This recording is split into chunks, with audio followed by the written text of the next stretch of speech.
যে একটি পেপারের ফুল বানাবো। তো এটা আমি কীভাবে বানাচ্ছি আপনাদের সবাইকে আমি দেখিয়ে দিচ্ছি। এইটা প্রথমে এরকম করব, ওরপরে এরকম করব, ওরপরে এরকম করব। হ্যাঁ, এবারে পেনটা নিলাম, যে দিকটা মানে বন্ধ, এই যে এখানটা দেখতে পাচ্ছেন যে বন্ধ আছে, ঠিক আছে। এবার তো এই খোলা দিকে আপনারা কখনো ডিজাইন করবেন না। ডিজাইন করলে যখন আপনারা কাটতে যাবেন তখন পুরো ফুলটাই শেষ হয়ে যাবে।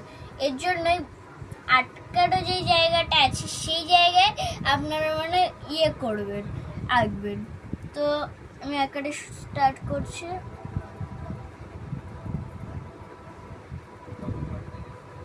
আরে বুঝছো না,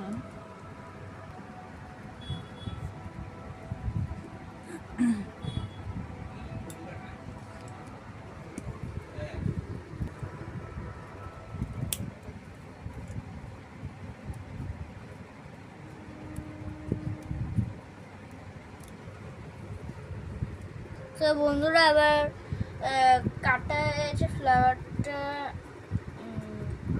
এই যে দেখতে পাচ্ছেন কতটা সুন্দর আছে।